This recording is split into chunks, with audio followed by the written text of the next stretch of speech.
Bonjour, Citoyen TV, la chaîne de l'Afrique digne et de sa diaspora, vous présente les brèves.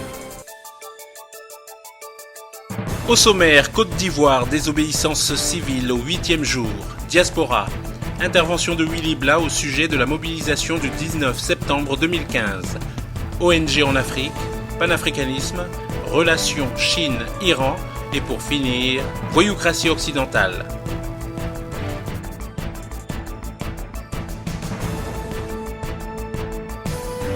Tout de suite, Côte d'Ivoire, désobéissance civile au 8e jour.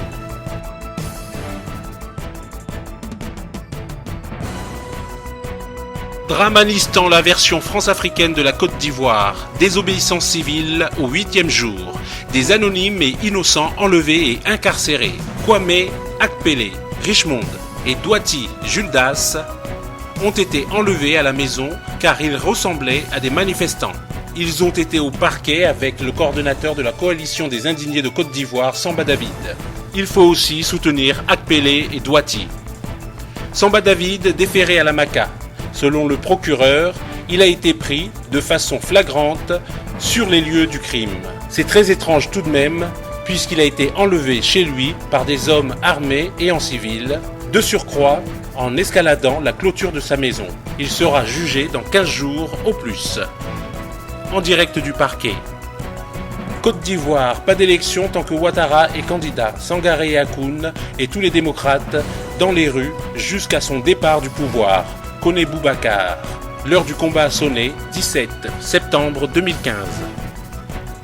Les chefs et rois de 108 ont demandé à Dramane Ouattara de libérer les prisonniers politiques pour une vraie réconciliation lors de la visite de Dramane Ouattara dans la ville d'Aboisseau le mardi 15 septembre 2015. Scandale à la CPI, affaire Gbagbo. La CPI prise la main dans le sac, les demandes des victimes truquées. De faux documents découverts mettent Altit en très grande colère. 17 septembre 2015.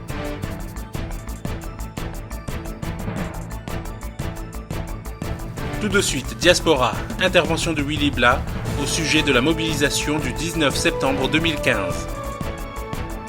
La nuit du 19 septembre au 20 septembre 2002, la Côte d'Ivoire venait de connaître le début de la crise sans fin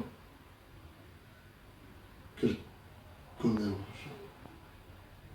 19 septembre 2002, Alassane Ouattara et sa horde de rebelles, de sauvageons, de barbares, attaquaient nuitamment les militaires ivoiriens qu'ils assassinaient dans leur sommeil. 19 septembre 2002.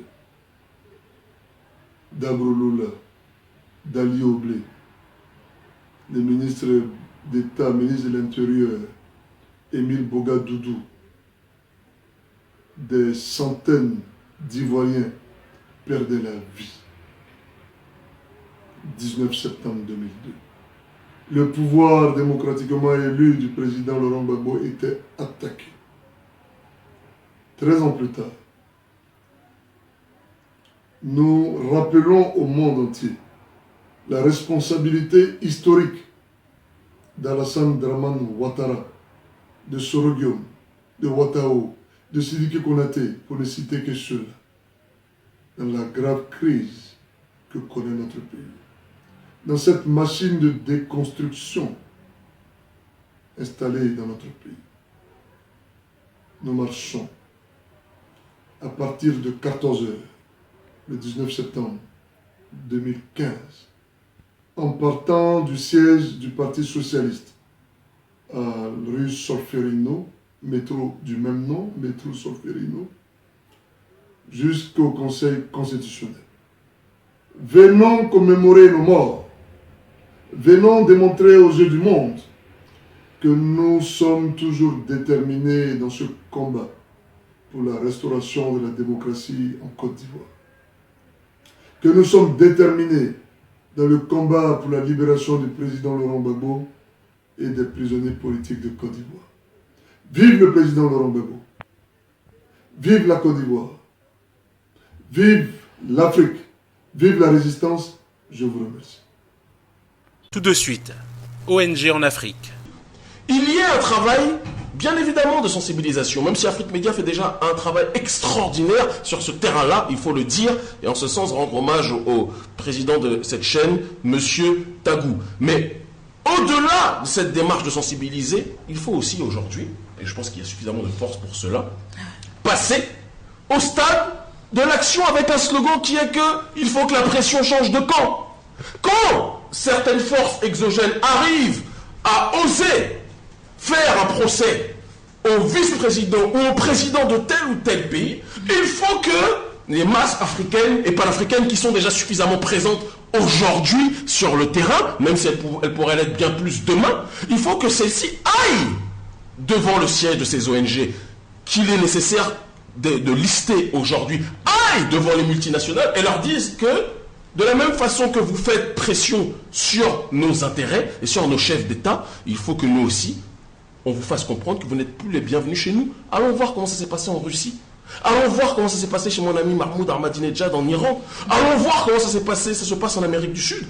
Aujourd'hui, lorsque des ONG font ce travail de sape, comme la CPI le fait toujours condamner les mêmes cibles, les présidents qui les dérangent, mais de l'autre côté, ces nations-là qui aujourd'hui résistent plus que jamais, qu'est-ce qu'elles ont fait? Elles ont chassé ces ONG malfrats, malpropres. Il faut qu'on soit dans une démarche d'un rapport, non pas unilatéral, mais synalagmatique. La puissance et la pression doivent ne plus être à sens unique. La terreur doit changer de camp. Et dire cela, ce n'est pas appeler à la violence, mais c'est appeler à la subtilité et à l'intelligence et dire que nous aussi, nous sommes dotés de raison, nous aussi, nous sommes dotés de rationalité. Et si ces derniers veulent faire pression et déstabiliser les États qui leur résistent, il faut que la population leur fasse sentir qu'ils ne sont plus les bienvenus chez nous, comme Poutine l'a dit. Vous parlez de la population qui a un rôle important à jouer. Sur d'autres cieux, on a l'impression que ça marche plutôt bien. Mais en Afrique, quand les populations se soulèvent, après, il y a le chaos en général.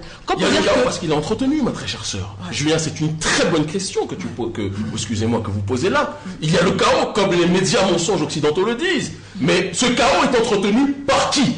Ces mêmes ONG qui sont critiquées, qui sont combattues lorsque l'on met leur nez dans la boue qu'ils sont en train de créer. Ces mêmes ONG, lorsqu'il y a émeute, vont payer des forces endogènes qui vont crier au fait qu'elles ont été agressées par une population en meute, et donc on va appeler justement à cette police des droits de l'homme. Il faut aujourd'hui qu'il y ait un décryptage global qui soit opéré sur la population africaine et qu'on leur fasse comprendre la terminologie, le langage qui est employé par ces forces exogènes qui n'ont qu'un seul intérêt, nous déstabiliser, soit par le haut, soit par le bas, en criminalisant la colère du peuple. Quand les gens se rebellent en Occident, on ne parle pas de barbarie, mais quand les gens se rebellent sur le continent africain, c'est des sauvages uniquement. Il faut que quelque part aujourd'hui, on fasse preuve de maturité politique, de maturité intellectuelle, et qu'on leur dise, nous ne sommes plus leurs enfants, et on va aller même plus loin, nous sommes leurs parents, parce que nous sommes les parents de l'humanité, et donc par conséquent, les enfants doivent le respect à ceux qui leur ont donné naissance. Tout de suite, panafricanisme. La France, pour mater l'UPC au Cameroun, dans ces années-là, 60, avait importé les tirailleurs tchadiens pour faire le sale boulot dans la pure tradition coloniale d'opposer les Africains aux Africains. Aujourd'hui, le Tchad et le Cameroun sont unis pour éradiquer Boko Haram. Et l'on voit des manœuvres pour opposer les deux pays. Qui va en profiter? C'est une grande question. Que ce soit Félix Eboué, que ce soit M. Mesmer, leurs propos renseignent sur la vocation panafricaniste des deux pays. Donc nous sommes en N'Djamena pour célébrer le panafricanisme des petits commencements, mais des petits commencements extrêmement glorieux. Ce panafricanisme des petits commencements qui lie le Tchad, le Cameroun et la Guinée équatoriale, il ne faut pas cesser de le dynamiser. C'est pour ça qu'à sa suite, je voudrais m'incliner devant le président du Tchad, le président Idriss Déby Itno, qui par un discours retentissant, un discours de rupture, récupère, assume les thèmes centraux du panafricanisme aujourd'hui. Je voudrais aussi m'incliner devant le président de mon pays, son excellent le président Paul Biya. Je voudrais m'incliner parce que vous savez, c'est lorsque les tempêtes sont puissantes qu'on sent la solidité de la maison. Une tempête passe, la maison ne doit pas tomber. La maison est solide. Nous n'allons pas renier tout ce que nous avons dit, nos principes, à savoir ne pas laisser nos contradictions être gérées par les ennemis du continent africain, toujours être capable de dépasser nos contradictions, mettre l'intérêt de l'Afrique et de nos pays respectifs au-dessus de tout. C'est pour ça qu'aujourd'hui, je voudrais m'incliner aussi devant le président Obiangema. J'ai une pensée pour le président Mugabe. J'ai une pensée pour tout son parcours, tout ce qu'il représente. J'ai une pensée aussi pour ce pays qu'on appelle Angola, pour tout ce qu'il représente aujourd'hui et incarne. Bref, j'ai une pensée ici pour nos précurseurs, tous ceux qui ont mené ce combat de panafricanisme, qui aujourd'hui est en train d'être cristallisé ici, dans la position centrale que le président Déby Itno a assumée aujourd'hui dans ce fameux discours. Nous sommes en N'Djamena pour défendre le panafricanisme, pour le promouvoir.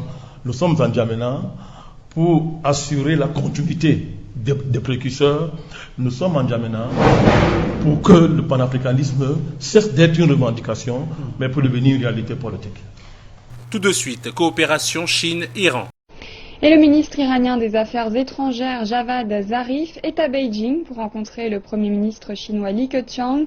Le Premier ministre Li a déclaré à cette occasion que la Chine a attaché une très grande attention aux relations sino-iraniennes et entendait mener une coopération stable, globale et sur le long terme avec l'Iran dans le domaine des ressources énergétiques.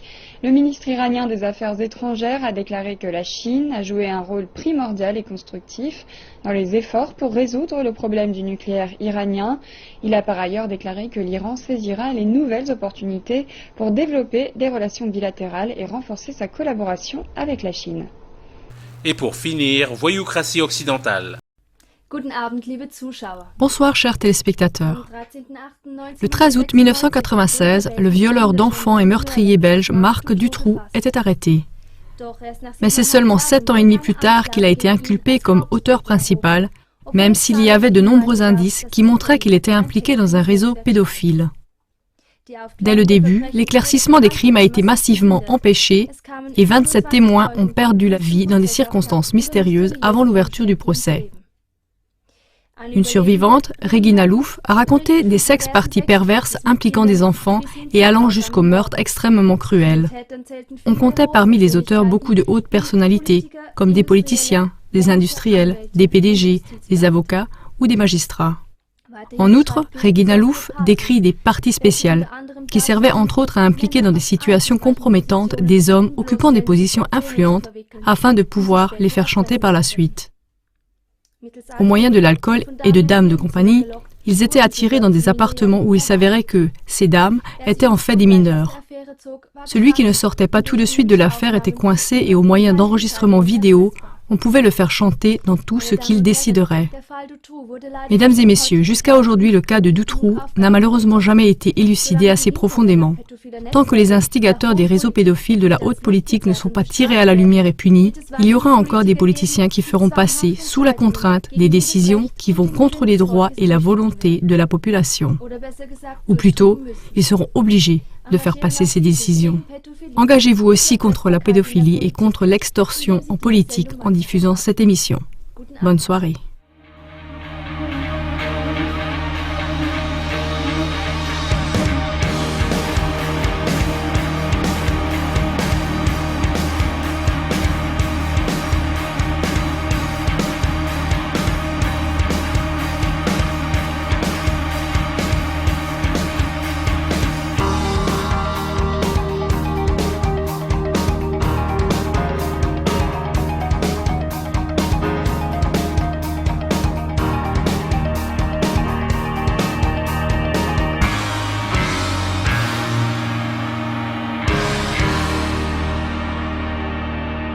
Citoyen TV, la chaîne de l'Afrique digne et de sa diaspora, vous a présenté Les Brèves.